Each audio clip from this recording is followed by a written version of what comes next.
সুপ্রিয় দর্শক, আসসালামু আলাইকুম। আপনাদের সবাইকে স্বাগত জানাচ্ছি এখনকার আলোচনায়। আপনাদের সঙ্গে আছি আমি সিরাজুল ইসলাম।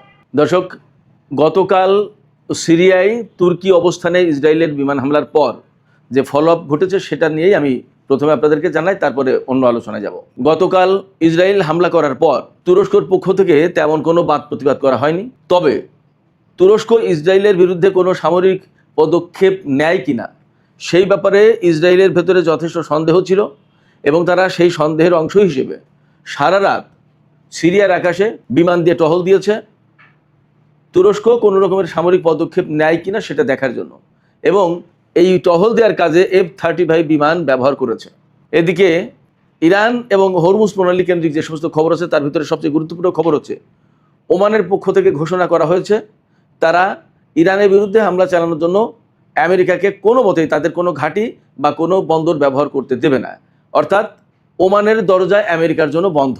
এপাশে আমেরিকা হরমুজ প্রণালীতে নিরাপদে জাহাজ পরিচালনার জন্য সংযুক্ত আরব আমিরাতের সাথে আলাপ করছে। এদিকে গত রাতে সংযুক্ত আরব আমিরাতের বিরুদ্ধে দুটি ক্ষেপণাস্ত্র দিয়ে ইরান হামলা চালিয়েছে বলে যে খবর বের হয়েছিল, ইরান তার সরাসরি নাকচ করেছে। তারা বলেছে এই ধরনের কোনো হামলার সাথে আমরা জড়িত নই। ইরানের পক্ষ থেকে বরং দাবি করা হয়েছে এটা ইসরায়েল ফলস ফ্ল্যাগ অপারেশন চালাতে পারে, অর্থাৎ ভুয়া হামলা চালিয়ে ইরানের উপর দায় চাপানোর চেষ্টা করছে, এমন হতে পারে। এদিকে ইরান মধ্যপ্রাচ্যের বিশেষ করে পারস্য উপসাগরীয় যে সমস্ত আরব দেশ রয়েছে তাদের প্রত্যেকে হুঁশিয়ার করে দিয়ে বলেছে কোনো দেশ যদি ইরানের বিরুদ্ধে হামলার ব্যাপারে আমেরিকাকে সহায়তা করে তাহলে তার বিরুদ্ধে কঠোর ব্যবস্থা নেওয়া হবে। সুপ্রিয় দর্শক, এই বিষয়গুলো নিয়ে আজকের ভিডিওতে মূলত আলোচনা করব। আশা করি আলোচনার শেষ পর্যন্ত আপনারা সঙ্গে থাকবেন। আলোচনা নিশ্চয়ই আপনাদের ভালো লাগবে। আলোচনা যদি ভালো লাগে তাহলে লাইক কমেন্ট শেয়ার করবেন এবং চ্যানেলটি সাবস্ক্রাইব করে সাথেই থাকবেন। দর্শক, চলুন আমরা বিস্তারিত আলোচনা করি। প্রথম আলোচনা যেটা করতে চাই সেটা হচ্ছে গতকাল সিরিয়ায় আল জুহুর সামরিক বিমান ঘাঁটিতে ইসরায়েল বিমান হামলা চালিয়েছে। সেই সামরিক বিমান ঘাঁটিতে মূলত তুরস্কের অবস্থানের উপর হামলা চালিয়েছে, কারণ ওই বিমান ঘাঁটিটি পুনর্নির্মাণ করছিল তুরস্ক। ঘাঁটি সিরিয়ার, তবে তুরস্ক এই কাজটা করে দিচ্ছিল। এবং আমি আপনাদেরকে অবস্থানটা জানালে আপনারা বুঝতে পারবেন যে কত সেন্সিটিভ একটা জায়গায় ইসরায়েল হামলা চালিয়েছে। এই যে বিমান ঘাঁটি যেটা আল জুহুর এয়ারবেজ, এই এয়ারবেজ এটি তুরস্ক সীমান্ত থেকে মাত্র 70 কিলোমিটার ভিতরে, সিরিয়ার ভিতরে মাত্র 70 কিলোমিটার, তার মানে কত 40-45 মাইল দূরে। এই বিমানবন্দরে ইসরায়েল হামলা চালিয়েছে। হামলা চালিয়েছে কেন? এই বিমানবন্দর যদি পুনর্নির্মাণ করা হয় সেটা তো সামরিক বিমান ঘাঁটি, তাহলে ইসরায়েলের জন্য নিরাপত্তার হুমকি হবে। এই পুনর্নির্মাণের কাজটা করছে তুরস্ক। এটা ইসরায়েল জানে না তা কিন্তু না। তার মানে কি, এখানে দুটো ব্যাপার। তুরস্ক এই কাজ করছে, এটা ইসরায়েল জেনে শুনেই হামলা চালিয়েছে। তার মানে সরাসরি তুরস্কের অবস্থানে হামলা চালানো, এক। আর দুই হচ্ছে এই ঘাঁটি সিরিয়ার অভ্যন্তরীণ ব্যাপার। সিরিয়ার বিমান ঘাঁটি এটা তুরস্ক নির্মাণ করবে নাকি ইরান নির্মাণ করবে নাকি আর একটা দেশ করবে, সেটা তো ইসরায়েলের দেখার কোনো ব্যাপার না। ইসরায়েলের এখানে কোনো খবরদারি মাতবারি হস্তক্ষেপ করার কোনো কিছু নেই, অথচ ইসরায়েল তাই করেছে। ইসরায়েল বলছে কি যে এই বিমান ঘাঁটি বা এই ধরনের বিমান ঘাঁটি নির্মাণ হলে তার নিরাপত্তার জন্য হুমকি হবে। তার নিরাপত্তার জন্য যদি হুমকি হয় হতেই পারে, কিন্তু ইসরায়েলের যে সমস্ত বিমান ঘাঁটি আছে সেগুলো কি মধ্যপ্রাচ্যের দেশগুলোর জন্য হুমকি না? সেগুলো কি সবার জন্য প্রেমের বার্তা, ভালোবাসার বার্তা বহন করে? সিরিয়া এই মুহূর্তে ইতিহাসের সবচেয়ে সম্ভবত দুর্বল অবস্থায় আছে। সেই দেশে একটা বিমান ঘাঁটি ঠিকঠাক করা হচ্ছে, সেটা সিরিয়ার বিরুদ্ধে হুমকি হয় কি করে? সিরিয়ার যে জুলানি সরকার, এই জুলানি সরকার তো ইসরায়েলেরও আশীর্বাদ পুষ্ট সরকার। আমেরিকার সাথে তাদের মধুর সম্পর্ক চলছে, তুরস্কের সাথে তার ভালো সম্পর্ক, এবং তুরস্ক, ইসরায়েল, আমেরিকা সবাই তো একই লাইনের। সিরিয়ার এই জুলানি সরকার ইসরায়েলের সাথে যেখানে নিরাপত্তা চুক্তি করতে যাচ্ছে সেখানে তার বিমান ঘাঁটি কী করে ইসরায়েলের জন্য নিরাপত্তার হুমকি হয়? আশ্চর্য কথা। মূলত এই হামলা চালিয়ে ইসরায়েল তুরস্ককে একটা বার্তা দিয়েছে যে সে পাকিস্তান এবং সৌদি আরবের সাথে যতই জোট করুক কোনো লাভ হবে না, ইসরায়েল কাউকে গণ্য করে না, তোয়াক্কা করে না। এটা হলো মূল মেসেজ। এখন এই জায়গায় তুরস্ক এবং অন্যরা কে কী করবে সেটা দেখার ব্যাপার।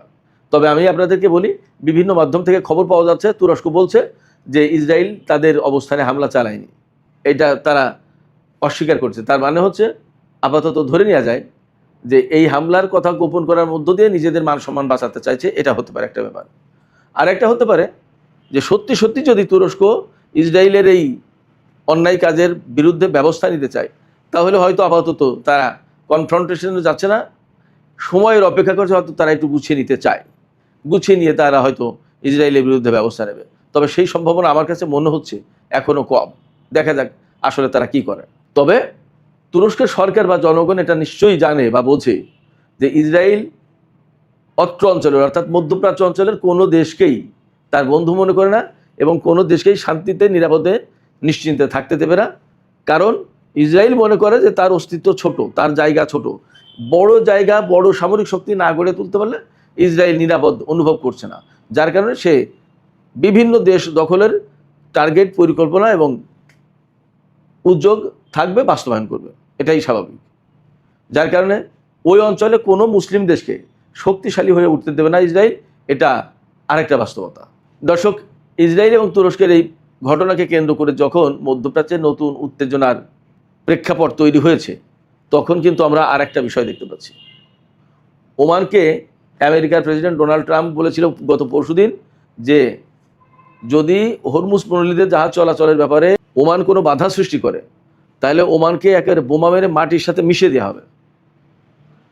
তারপর গত রাতে খবর এসছে যে মার্কিন পররাষ্ট্রমন্ত্রী মার্কো রুবিও এবং সংযুক্ত আরব আমিরাতের পররাষ্ট্রমন্ত্রী টেলিফোনে আলাপ করেছে হরমুজ প্রণালী দিয়ে জাহাজ নিরাপদে চলাচল করার জন্য, স্বাধীনভাবে জাহাজ চলাচল করবে এইটা নিশ্চিত করার জন্য। তার মানে ইরানের বিরুদ্ধে একটা অবস্থান।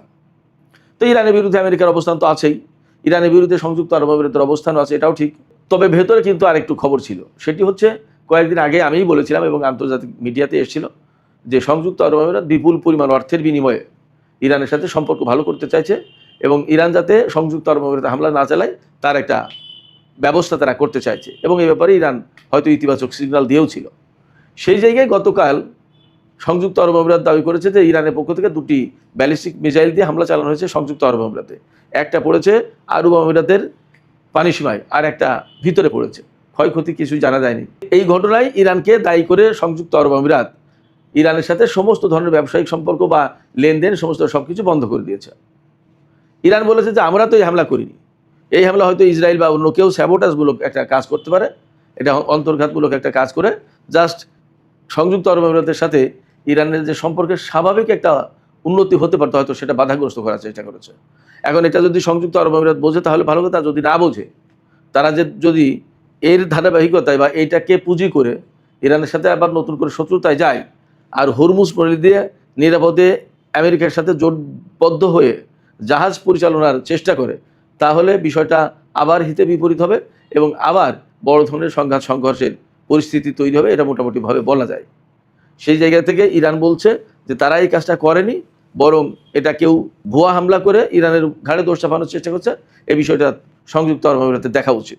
পরিস্থিতি যখন এরকম এবং ইরান কিন্তু কয়েকদিন ধরে হুমকি দিয়ে আসছে, একদম হুঁশিয়ারি উচ্চারণ করছে, আমেরিকা যদি তারা কূটনৈতিক উদ্যোগে ফিরে না আসে আর যদি তারা যুদ্ধের অবসান না ঘটায়, যদি নৌ ব্লকেট তুলে না নেয়, যদি ইরানের বৈদেশিক সম্পদ ছেড়ে না দেয়, ইরানের উপর থেকে নিষেধাজ্ঞাগুলো তুলে না নেয়, তাহলে ইরান খুব দ্রুতই অফেন্সিভ ডক্ট্রিন অনুসরণ করবে।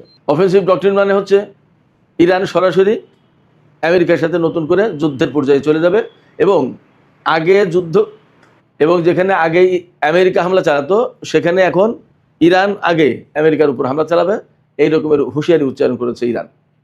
যখন এইরকম একটা প্রেক্ষাপট চলছে তখন সংযুক্ত আরব আমিরাতের সাথে আমেরিকার জাহাজ চলাচলের নিরাপত্তা নিয়ে আলাপ আলোচনা, এইটা নতুন করে একটা কনফ্রন্টেশন, একটা সংঘাতের সিগন্যাল দিচ্ছে।